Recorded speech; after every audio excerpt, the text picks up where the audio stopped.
Good morning. I'm John Hudson, pastor of the Pilgrim United Church of Christ in Sherburne, Massachusetts, and the writer of Spiritually Speaking, a weekly newspaper column for Gannett Media.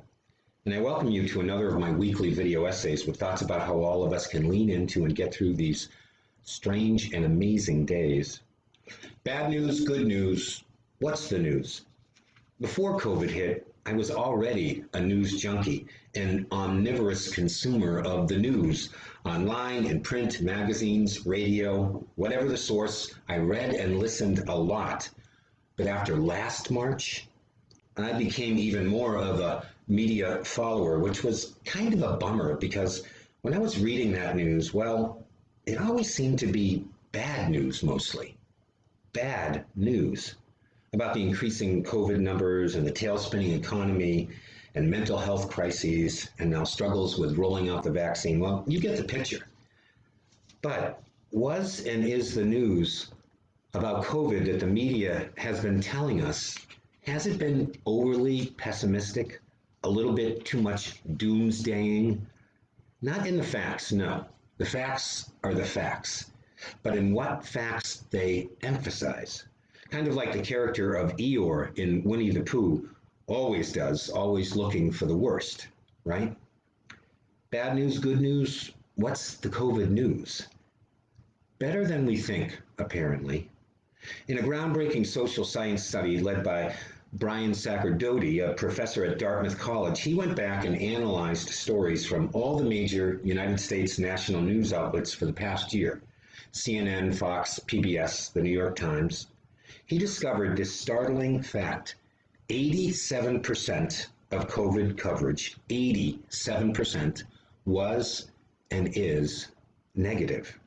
Negative. And not just because the pandemic has been so bad. No, COVID coverage and reporting in international media outlets and in regional and in local newspapers and local TV and in scientific journals, well, that news has been much more balanced, striking an almost 50-50 split between good news and bad news, between the tragedies and the triumphs.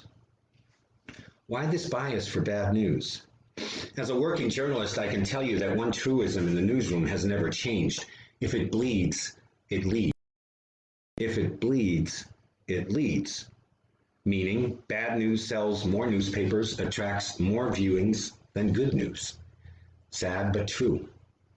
Also, humans from an evolutionary perspective, we are hardwired to be on constant lookout for dangers, threats, enemies, to protect ourselves and loved ones. We seek the bad in a way to survive. But that said, I need some good news too, every day, to balance out the bad news. I need good news to fuel hope. Hope that we are and that we can and that we will get through this. As a person of faith, hope is at the center of all I believe. It's at the core of all major faith traditions. As the preacher W.L. Wilkinson once declared, it is better to light one candle than to curse the darkness.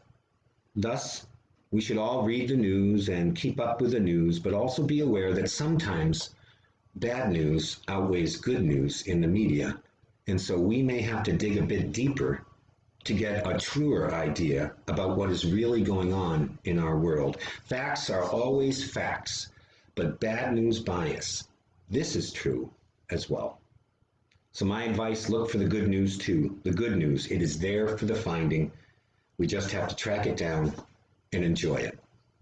Thanks for joining me. Our church offers worship every Sunday morning on this Facebook page at 9:50 a.m. and we invite you to join us. Take care, and I pray that you and your loved ones, that all of us, that we can keep the faith, be well, stay safe, and God bless all of us, and God bless our world.